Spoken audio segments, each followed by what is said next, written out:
Hello, hai. Assalamualaikum dan salam sejahtera. Apa khabar semua? Pada kali ini, saya akan menerangkan mengenai satu exam iaitu ujian psikometrik yang diadakan secara 4 sesi iaitu ujian psikometrik untuk penyelia asrama grade N19. Okay, penyelia asrama grade N19. Yang lagi saya akan explain mengenai apa sebenarnya yang anda perlu tahu mengenai ujian psikometrik ini. Okay, sebelum tu, nama saya Megat Syafrizul. Saya daripada Empire Kerjaya. Saya adalah founder kepada Empire Kerjaya. Anda boleh klik butang subscribe dan butang loceng yang ada di bawah video ini untuk tak terlepas setiap kali kita keluarkan video yang terbaru. Untuk beritahu anda, channel Empire Kerjaya banyak menghasilkan video-video untuk membantu para calon-calon exam SPA untuk buat persiapan exam dengan lebih baik. Jadi, pastikan anda klik butang subscribe dan butang loceng yang ada di bawah video ini untuk tak terlepas setiap kali kita keluarkan video yang terbaru. Okay? Alright, jom saya explain mengenai ujian psikometrik penyelia asrama grade N19. Okay, penyelia asrama grade N19. Okey, sedikit info mengenai peperiksaan. Okey, ini adalah ujian psikometrik untuk jawatan penyelia asrama grade N19. Sekiranya anda lulus dalam ujian ini, anda akan dipanggil untuk ke peringkat temuduga. Okey, dan selepas anda lulus peringkat temuduga, anda akan berkhidmat dengan Angkatan Pertahanan Awam Malaysia dan juga pelbagai kementerian dan jabatan yang berada di Semenanjung Malaysia. Okay? So sebab itu exam ini diadakan secara 4 sesi ataupun 4 batch itu pada 28, 29, 30 Jun dan juga pada 1 Julai 2022. Ini adalah disebabkan oleh kali ini calon agak ramai. So sebab tu pihak SPA dia pecahkan calon kepada 4 kumpulan yang berbeza untuk kurangkan masalah dari segi server. Sebab biasanya dahulu pihak SPA dia sekalikan semua serentak, okey, semua serentak dalam pada satu masa. Ini menyebabkan server SPA tu menjadi hang dan tak dapat nak menampung jumlah calon yang terlalu ramai. So sebab tu kali ini dia pecahkan kepada 4 sesi berbeza untuk memudahkan, untuk mengelakkan berlakunya sebarang masalah kepada server semasa anda menjawab exam nanti. Okay? So, anda perlu bersedia dari sekarang untuk beritahu anda kesemua 4 sesi ini dia punya soalan dah tak sama. So jangan haraplah anda nak cuba minta tips, minta contoh soalan ataupun screenshot soalan daripada kawan anda yang jawab lebih awal. Okey, sebab setiap kali exam ni untuk 4 sesi ini adalah dia punya soalan ni ada berbeza. Dia tak sama antara satu sesi ataupun pada 28 dan 29 ni dia tak sama soalan dia. Okey? Alright. Seterusnya. Tujuan exam ini diadakan adalah untuk kenal pasti calon-calon yang berpotensi untuk jawatan ini. Seperti yang saya beritahu tadi, calon kali ini agak ramai. Lebih daripada 20,000 orang. So, sebab itu pihak SPA dia pecahkan sesi ini kepada 4 sesi yang berbeza. Untuk mengasingkan mereka yang layak dan juga mereka yang tidak layak. Okay?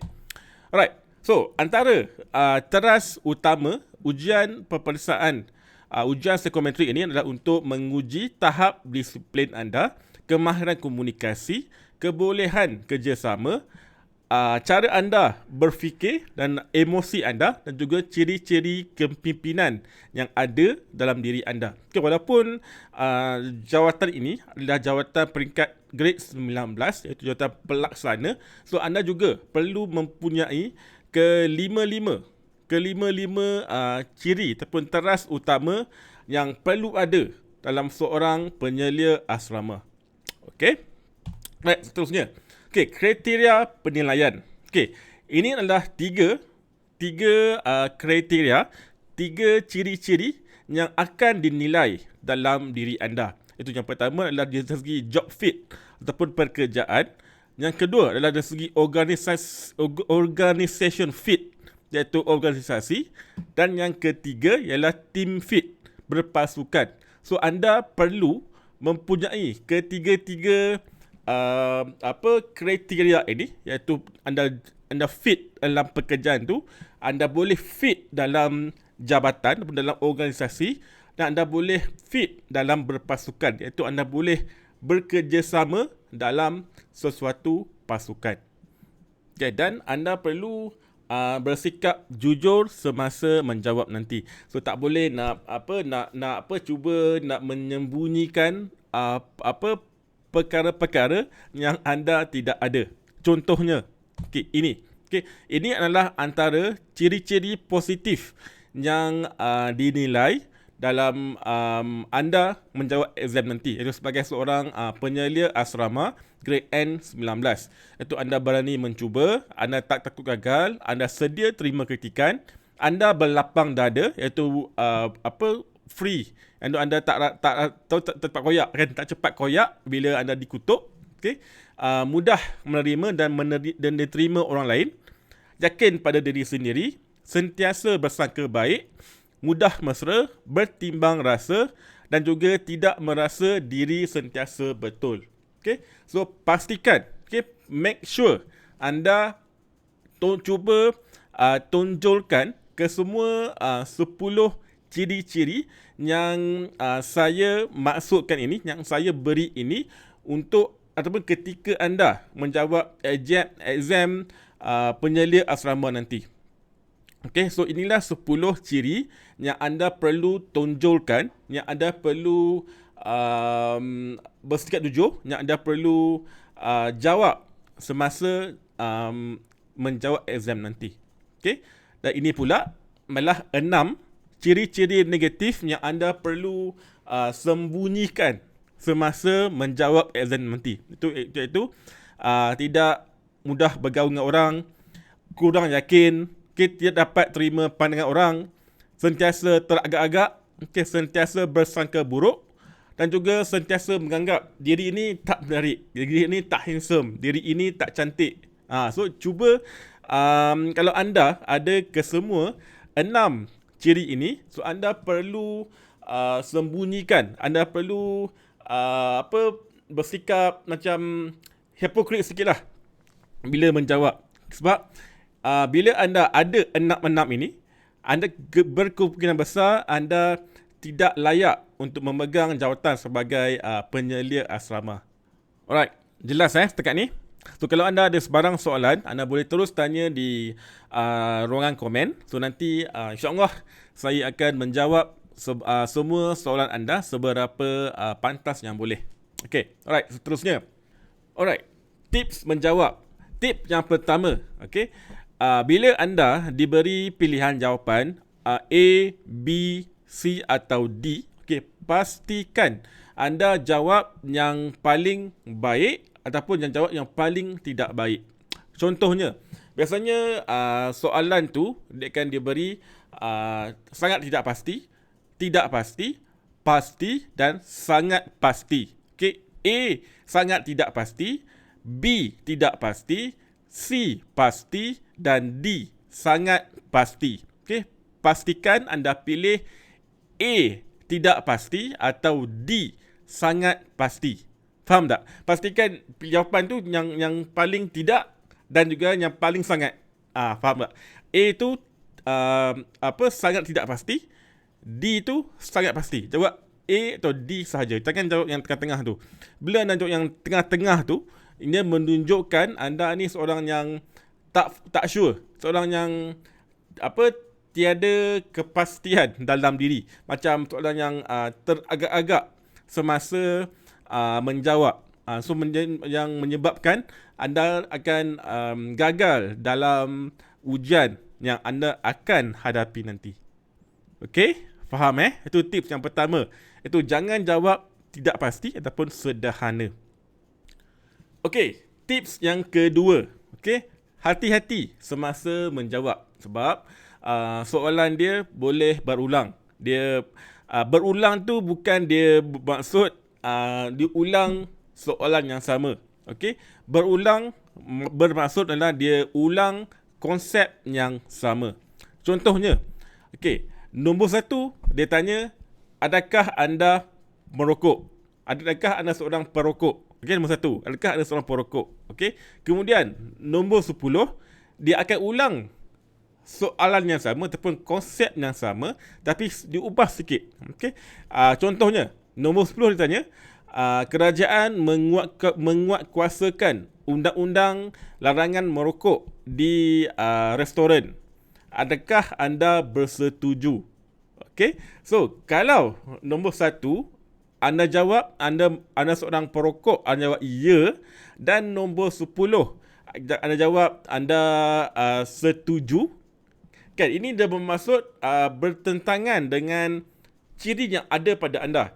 Anda adalah seorang perokok, tapi anda bersetuju dengan undang-undang larangan merokok. Okay, ini menunjukkan percanggahan kepribadian, percanggahan personality. Okay, so pastikan anda sentiasa menjawab konsisten dalam 100 lebih soalan yang ada di dalam ujian nanti. Okay? Sentiasa konsisten. Sentiasa konsisten jujur. Sentiasa konsisten menyembunyikan sikap-sikap yang negatif yang ada dalam diri anda. Okay? Boleh faham Okay, boleh faham Saya harap anda faham dengan analogi yang saya cuba sampaikan. Alright. Okay. Kemudian, okey, ini antara contoh soalan untuk anda fikirkan. Okey, soalannya adalah perkara-perkara yang dikatakan oleh keluarga saya membuatkan saya mudah tersinggung. Okey, kalau anda jawab apa? Ya ataupun tidak? Okey, cuba jawab. Okey, alright. Okey, saya beri jawapan Okey, jawapannya sepatutnya adalah tidak. Okey, ini adalah kerana mudah tersinggung, mudah terganggu adalah petanda kelemahan pada domain penilaian personality, iaitu kestabilan emosi dan keterbukaan.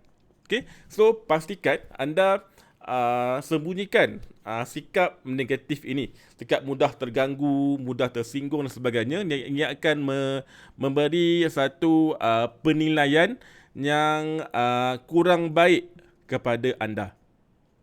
Okey, alright. Seterusnya, okey, saya lebih gemar berdiam diri daripada menegur kesilapan rakan saya kerana saya juga melakukan kesilapan. So, kalau anda, apa yang anda jawab? Okay? Alright. So, jawapannya adalah sangat tidak setuju. Okay? So, kerana menegur kesilapan rakan untuk dia tahu dan ataupun belajar dari kesilapan adalah nilaian positif. Okay? Jangan jadikan kelemahan diri sebagai penghalang untuk kita buat perkara yang positif dan bermanfaat kepada orang lain. Okey. So, kalau anda ingat tadi saya ada sebut tips yang pertama, jangan jawab di tengah-tengah. Okey, ini adalah maksud saya. Dia akan beri pilihan jawapan sangat tidak setuju, setuju dan juga sangat setuju. So, pastikan anda hanya jawab A atau D sahaja. Jangan jawab yang di tengah-tengah ni. Menyebabkan menunjukkan anda ni seorang yang 50-50, seorang yang atas pagar, seorang yang boleh condong kepada sesetengah keadaan bergantung kepada situasi. Okay, so pastikan anda jawab yang sangat tidak ataupun sangat setuju. Okay? Alright, so ini adalah dua contoh soalan untuk anda lihat bagaimana nanti rupanya soalan ujian psikometrik ketika anda menjawab ujian sebenar nanti. Okey? Saya harap anda faham Inilah contoh soalan untuk anda buat latihan. Okey? Alright. Seterusnya. Okey, sekiranya anda betul-betul serius, betul-betul serius untuk lulus dalam ujian psikometrik ini, saya amat-amat alukan anda untuk dapatkan koleksi soalan ujian psikometrik ini, di mana dalam ujian dalam e-book ini, dalam rujukan ini, kita ada letakkan lebih daripada 200 contoh soalan ujian psikometrik. Okey,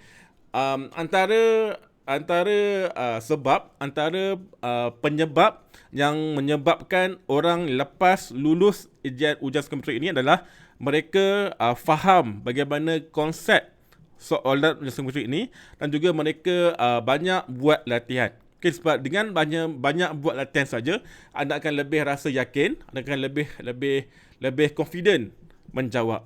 Okay, so pastikan anda terus dapatkan sekarang melalui link ini dari www.ujianpsikometrikonline.com, ataupun anda boleh terus klik link yang saya ada tinggalkan di ruangan komen di bahagian bawah video ini. Okay, so pastikan klik sekarang untuk terus dapatkan koleksi soalan ujian psikometrik ini. Alright?